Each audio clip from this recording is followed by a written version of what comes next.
Hi everybody, it's Scottish Film Pal. Just had a brilliant day. I've been out with friends. I did a lot for Libya for about 16 hours last night, and so I thought I'd party a bit today. So I go down to my lovely dispenser of the green stuff, and she gets really beautiful green stuff, and we take a sniff of it, and I said, it's no good, it's no good at all. It wasn't, it was absolute shit. So the guy comes in the door, and I know him. Suddenly I know all the fucking people, everybody I'm talking to, I've known in the past in Petersburg. It was a small town, and I suppose we were all into dope, so we all knew each other, as simple as that.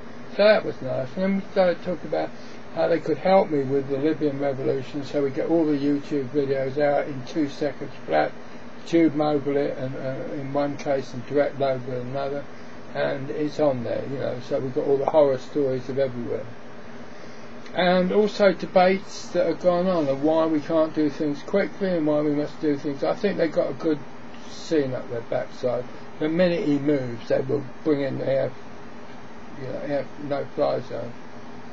And by doing that, they've broken the Geneva Convention, but it doesn't really matter. They'll be looked on as heroes, you know.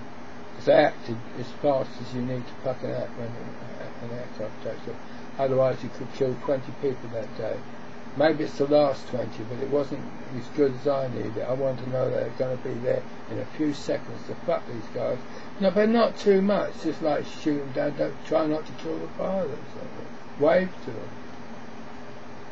Get out and help them get up or something. I don't know. What do I know?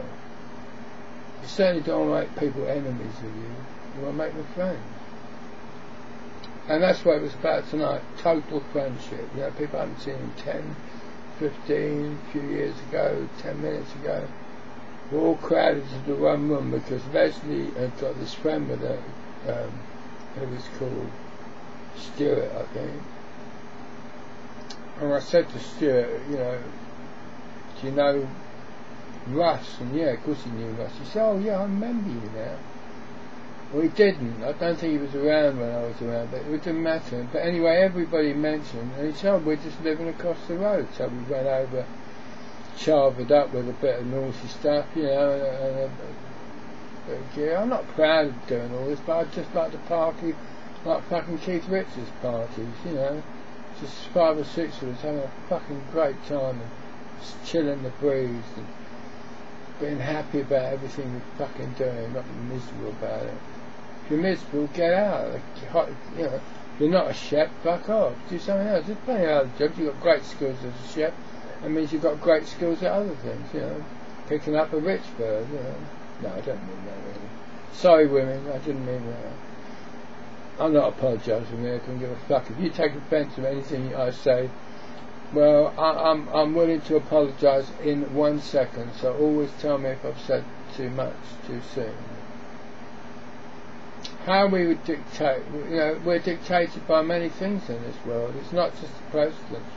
It comes down to government dictate how much taxes we go. Then it comes down to fate, we go to work and they dictate how many hours they're going to take off us in a fucking day. You know, there's people in the city that are making 100 million some days, and they do a thing called short selling. We think we're the experts at it because we've got a better mood. I'm not going to ever ask you for money or anything by telling you this, so don't think some con leading up to the usual shit you see on the internet where, you know, they want $1 million off you or some shit. No, it's free. I'm going to tell you how you do it. Bad news drives price shares down. So the nicest one to get, and the one we made the most money out of, was we heard both on CBNC and then on Bloomberg when the second to each other, our bank was in fucking big trouble in America, right? So what you do is you sell it short.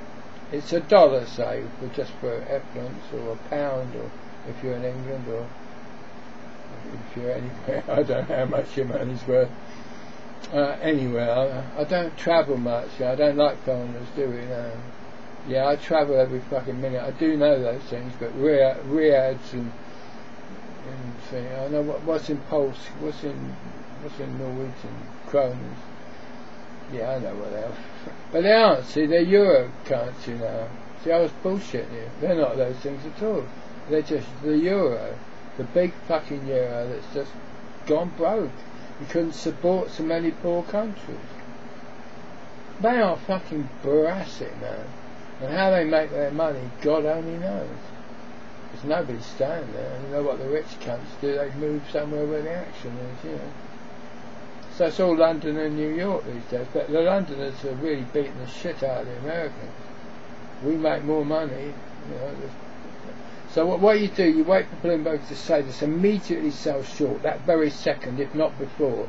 So we have a computer right beside the television and we can just bang it in, right? And we do a sell short on it. You know, say it drops 30 pence, you've made, if you've got $1 million involved, you made 300,000. We don't, it's not betting to us, we don't bet. I've never lost on a deal yet, I'm yet to find one. Obama, if he says something bad about something, it drives down the prices of, say, insurance. Now, you can go short on those without worry, because 3 or 4 days later he realised he's just oversaid it a bit and apologised to it, and everybody said, oh, they're not a bad idea, so they're up again. So we play the down Obama, up Obama, bad news down, up. Anyway, you sell them short and you buy them back at 50 cents for $1 share, plus you get $1 that they owe you for taking on the bet. It's nice, isn't it? Isn't it nice? Well, anybody can. I know kids that have done it, 14, 15, 16-year-old kids that are millionaires today. They're usually Asian or Korean or Greek, Armenian. Not many Jewish kids that too up their asses about doing something that daddy and mummy want them to do, you know. I'm partly Jewish and I'm so ashamed. I've been ashamed of my race. Not my race. I'm just a person of the world, so why should I be fucking ashamed? I wouldn't have done any shit like they've done in Israel. I made friends with everybody and tried not to take too much of their land up and thank them all the time for giving you that land.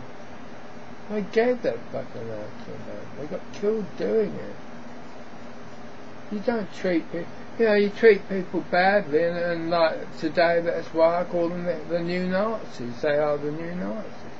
But praise be to Allah and God and whoever you pray to. I don't pray to anybody particularly, just my parents. That's how I get the knowledge of being kind and things like that. Pray to Allah for them, we can put them straight and make them do a proper job. Don't fucking destroy people because they've done something wrong. Even Gaddafi is obviously mentally very ill, and I'm sorry for him because he's inherited some genetics that make him want to become a dictator. You know, that's what it is all about, really. And if something could have intervened, but his obvious illness of maybe bipolar or schizophrenia in the extreme, we'd know. And then he's done a lot of drugs because he's compulsive, so he's done a drug with it. He most likely, as a kid, was a really nice kid.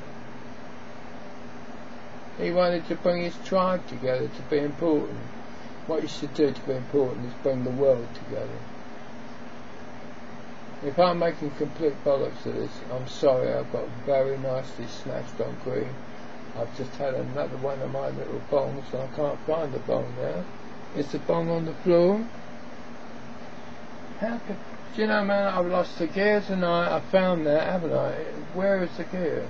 Again, I'm missing the gear. I can't be. There's a bowl, isn't it? Where's the bowl? That's disappeared. What's going on here, man? Just a minute, you have to wait. The things are going on here. I didn't mean that nastily. It's just because I'm so fucking incompetent. I've lost one the bong, which is quite serious, really, but it's big.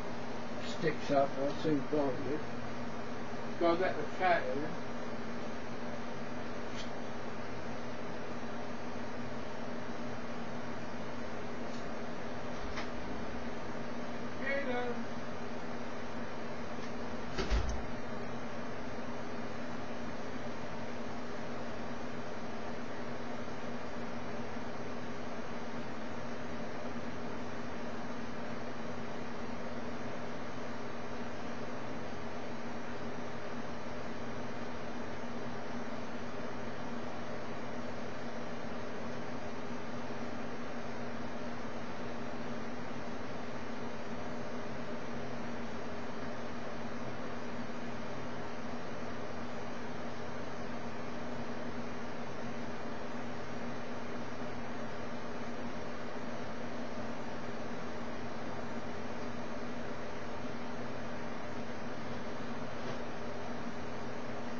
I'm going to do, man, you can listen to something on Al Jazeera right now, so you can get the idea. Because I'm just making a coffee hot, so I make cappuccino. It's very strong because I'm a greedy bastard.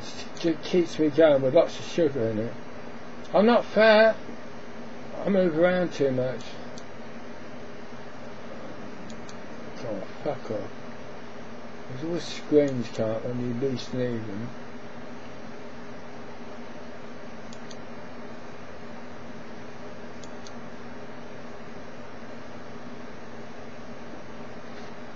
This is Google, this is RTE9, which we promised not to put on the machine, but unfortunately we put it on. And oh no, it's working, fucking amazing. Right, like favourites, of course we haven't got favourites bar up. How do we find this favourite? Oh, wait a minute, you go to tools, favourites, where's the favourites?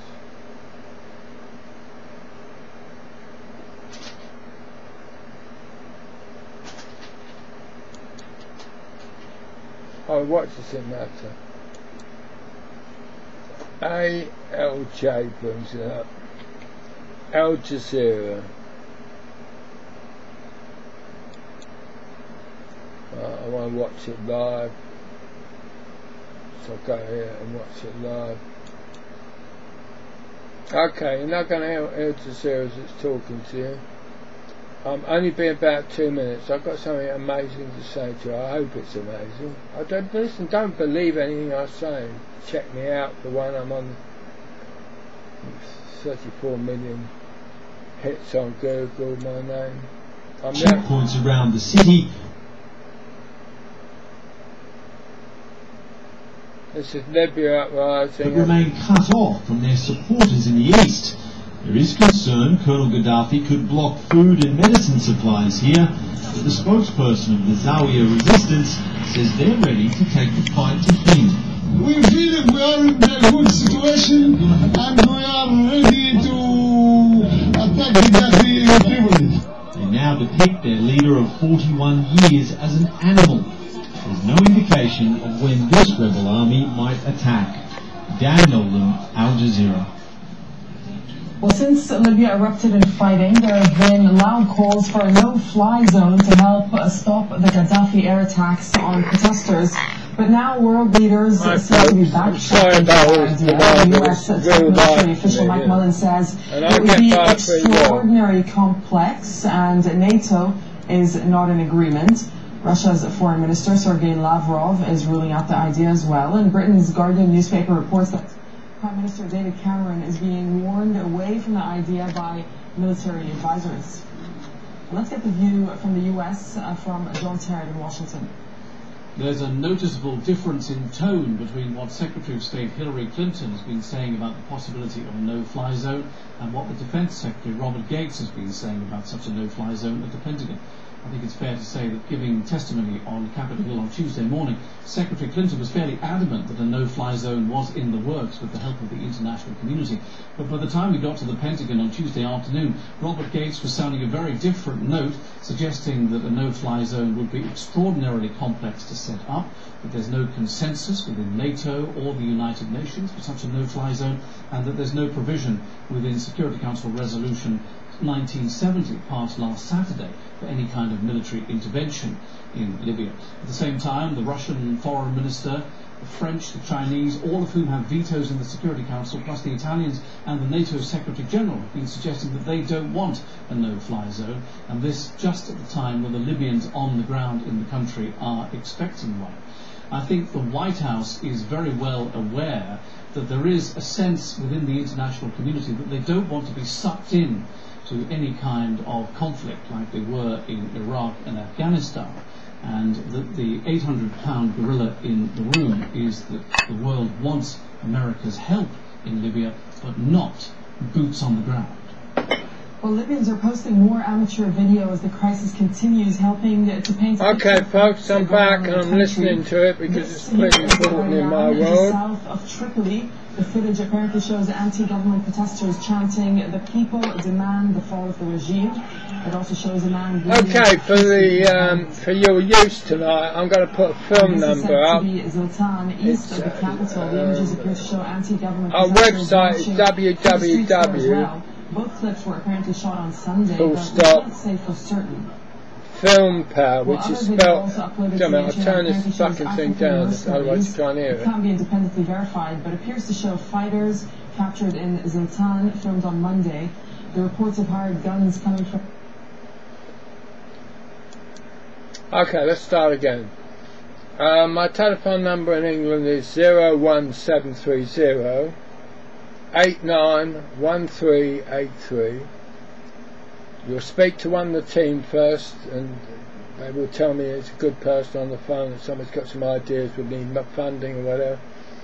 Then it's passed through to me. I don't give a fuck how young you are or how old you are, how crippled you are. And you got a good idea, we want to know, we want to make you money out of that good idea. We're not going to take a fucking penny off you. But to keep things going, we might take 1% of your gross every year when we've really got it doing the millions. That way, we've got to work hard to get to that state and make the money. The money is not money to us, it's a tool that we can use to help the world all the time.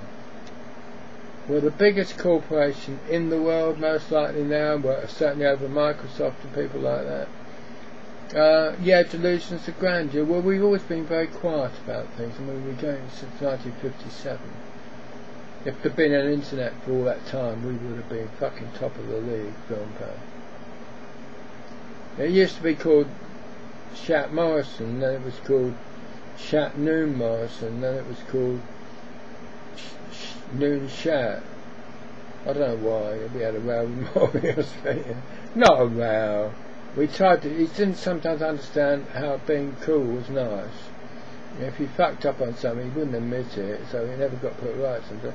No, he didn't, he wasn't, he was very thorough. I'm telling stories.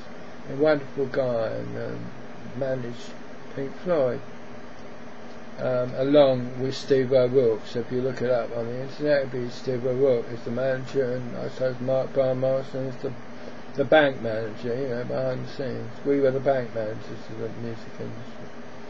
And we could, the way we worked, we just listened out for great sounds and recommendations, like little clubs would say, "It's a fucking great little band came in here the other day." But actually the way we formed with Fleetwood Mac was much simpler. My family had a big business in Portobello Road. They owned half of it, right, and let the places out. My mother did it for nothing. And I had a bit of money, and one day this kid called Peter Bardens, look him up on the net, he's done wonderful albums, he should be recognised more than he is. You know, I mean, he did sell a few platinum ones, you know, he hadn't done too badly. There's sort of spaces in between and so. Anyway, he lived out in Notting Hill Gate, which is north of Portobello Road, and we got such a place we always had coffee together, and fucking, I was telling new magazines like the NME had just started, New Musical Express, and like we could get adverts on it perhaps when he wanted to have a band. I knew he wanted to have a band, but he wasn't quite sure in his own mind he could do much with a band. He didn't know if they were going to fight him and change.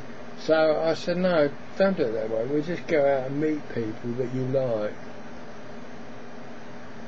So the first person we wanted in the band was a drummer. I mean, you always need a fucking drummer. With a drummer you can cover up a load of trouble, you know.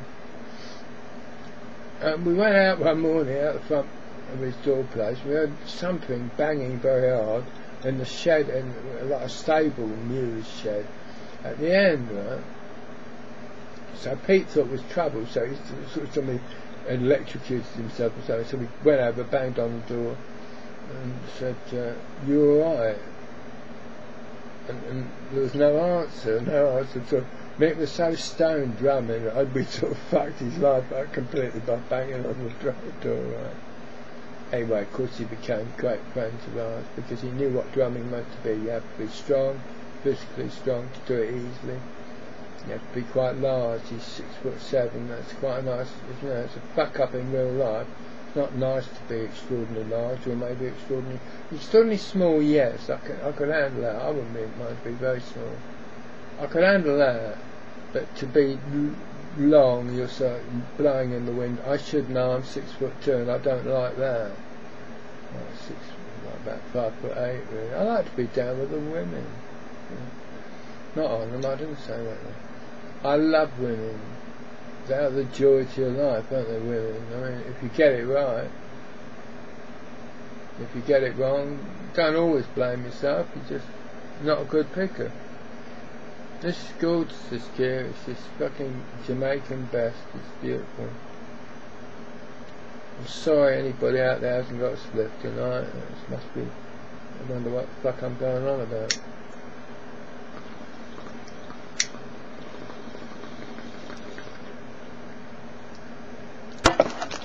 We started this corporation in 1957, and my first signing within days of doing this Fleetwood Mac, because Bardens had met then Mick Fleetwood. Then we met Peter Green, who was a great friend of mine, and I taught him to play guitar, but I didn't teach him. We used to go up Charing Cross Road to get a 45. It wasn't a 45, it was a 33, I think, in those days. And say John Lee Hooker, or whoever it was at the time, I used to do what we call the hit 6-note hold. That means you get a decadent set, which we had in those days, no more records on top. We're going to give him 6 notes, and he's got to play them over and over again until he feels he's chilly with him, right? Now, he doesn't know if he's done the right thing, because the next bit comes along that you listen to, right? And he's got it right. That's good. So he's in the right tempo. He can take this thing on a bit. So that's how we did it, 6 notes at a time, 1 step at a time, you may say, because it is 1 step. First step is wanting to do it. The second step is finding a way you can learn. Be inventive. Think about things that, perhaps he was inventive. One thing I love about good Jews is they're very, very exciting with their minds. It wasn't the notes he played, it was the notes he didn't play. And then luckily we got Bruce Thomas on bass, who was a really fucking good. He was Elvis Costello's bass player in there. So you have to have a good drummer. Mick and him got on really fucking great, right? No problem. They were right on the beat, behind the beat when it was needed. And with Mooney on drums, Daltrey could actually be lifted by the drum set, believe it or not. You know that little tiny pedangolo in the background where it's going rather fast, and Daltrey's got to sing this fucking amazing note, right? He could take him there with that. They knew. Do you know something? Two Townsend didn't go on with them. I'll talk about the Who now. Why am I back on the Who? I was thinking about my band. Well, of course I met them all just by being around the clubs in the evenings. It's like 3 o'clock in the morning. We'd come back from the gig in Birmingham. And we went straight to Margaret Street, behind Oxford Street, and we partied because we had bootleggers. The guys fed us till 8, 9, 10, whatever time we wanted to leave, because they stayed open all day as well. It's just a lovely pad. It was like a front room, but a fucking massive front room with a dance floor on it and a stage, right? And great food. And you could choose your chef, about 4 different chefs in there. And you say, well, I want Italian tonight. No problem, sir. We can do the best Italian. Not a big choice, but the best Italian. Well, you want the best, don't you? If you're going to enjoy life, have the fucking best wine, meet the best people. Don't steal anything. When you want the best wine, make sure you're getting it in a nice, ecological, simple way. Don't fuck up 10 million people's lives because you want some wine from East Africa somewhere, where they'd rather sell it locally anyway, and they get some money for it. All leads to different things. I mean, my thinking just always leads to millions of other things. Let it flow.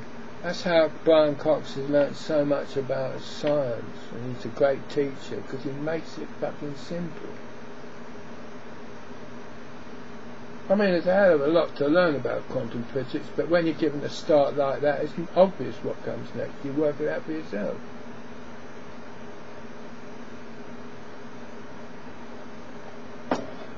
I hope I'm nice and quiet and not shouting. It's Libya that makes me shout. I just pray to Allah and whoever people that may be on the planet who are listening, that could be the United Nations, I hope, to get it legalised to have a no-fly zone.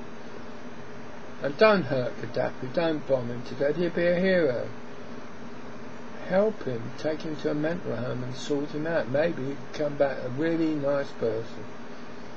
You know, when you lost everything, you need all the help you can get. So I know he's done wicked things, and how can anybody forgive him?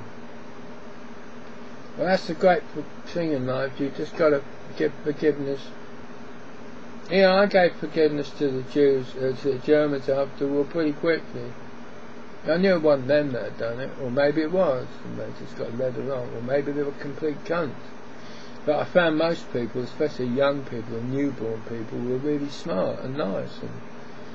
And yet in Germany they tripped out Peter Green, the sort of Nazi squad there, pretending to be very nice hippies, and took him to a castle, beautiful fucking place, and tripped him out. So after Black Magic Woman and Albatross and Green Maharishi, there were no more songs, you know.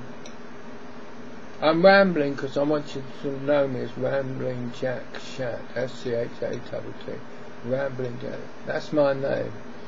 I keep it because I want Jews to know, the good Jews to know at least one of us is around. I test them out when I speak to them.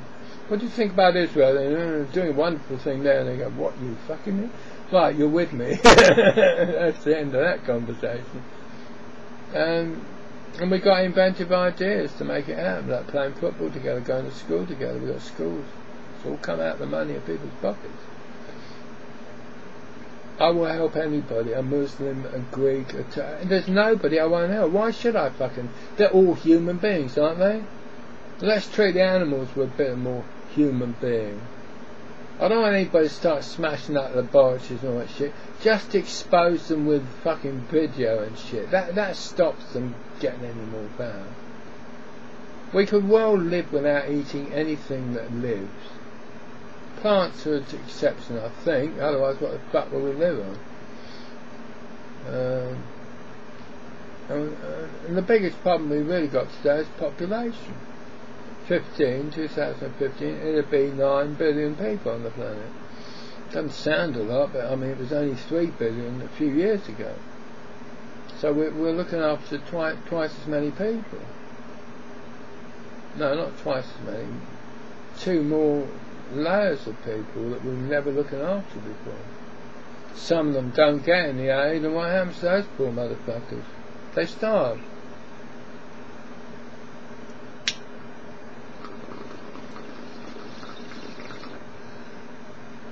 Right, here's what the corporation has got in weights at the moment. Right, let's tell you about it because this is important. I want you to know. If you stayed on to this long, you've been great. Thank you for listening to a rambling man, but I had to get this out.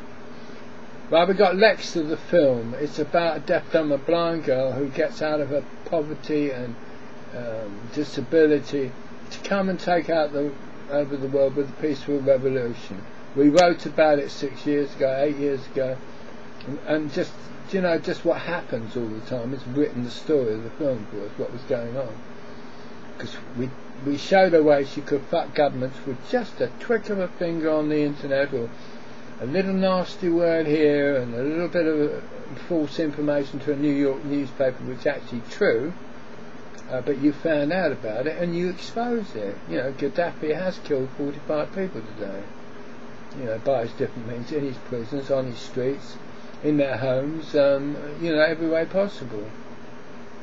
You know, you wake up one morning, you find you're on the death list. Not very nice, you know, you wouldn't like it. So we help all those people, right? So we got a film with Lexa which shows you how you can help, and it's so easy to help and change things. Believe me, you can just hold up people for 10 seconds and they don't make the appointment. It's just rushed away from them. I won't go into it. She's got tricks that I've never thought about before, but being very stoned as I am, they didn't. One thing just led to another with tricks. Make them simple. Make them so that they're just an accident, you know, spilling some coffee over the fucking Prime Minister's clothes, you know, especially around his willy when it's really hot. Oh, sorry, Prime. Oh, I'm so fucking sorry. You better change your trousers. Now, I always look after you, well done. There's a new set up in the top floor, not near your bedroom, but laying on that bed there. They're not, they're in the top drawer. So she's had another 4 minutes when he comes down. Where are they? What's going on? So I'll come up with you, I'll find them. And she goes to the one that it isn't in and searches for ages. Said, yeah, I've nearly found them. I know I'm nearly to the bottom. Another 5 minutes, you know. It's very easy to hold up people. You don't need a gun, not in this society. Putin's down at the airport trying to meet him, you know, waiting there. And he thinks he's been snubbed, doesn't he? He's thinking, it's bad, yeah.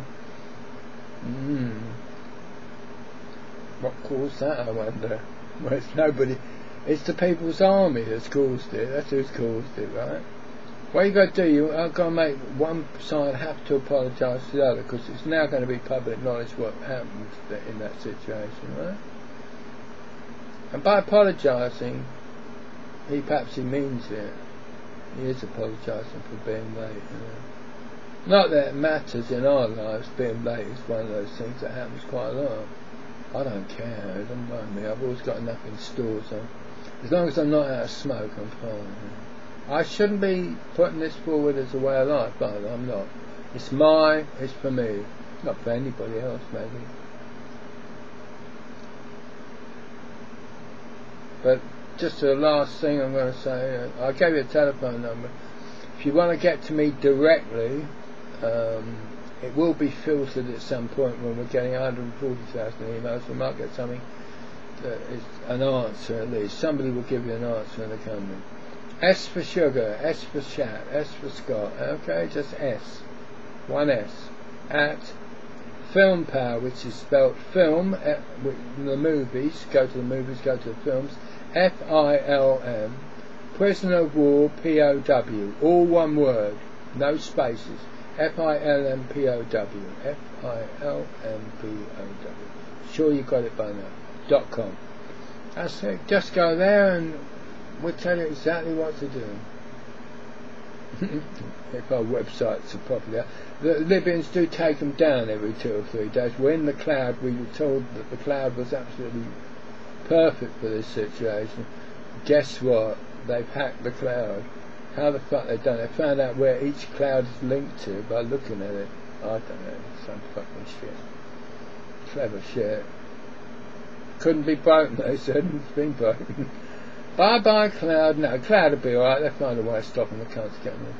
Okay, mate, going to say good night to you, all my friends out there listening. I know you're all over the world, you're listening to this, and it's in Arabic. It's being translated by Al Jazeera into 17 other different languages, and in the Occidental languages in Babylon are translating into 30. So when I speak, it will sound as I'm speaking Arabic or Chinese or something. Isn't it crazy? It's so clever. It even moves my mouth in the right. It chooses the frames where it needs my mouth into that mode, and others, and puts it together, and then knows how it can. I don't know what I'm talking about, but I do know. Good night, everybody. Good night. This is Film Power, speaking to the world on the 3rd of March 2011. In London, it's 3:24 in the morning. Quite early for me, and quite early for us. See you later.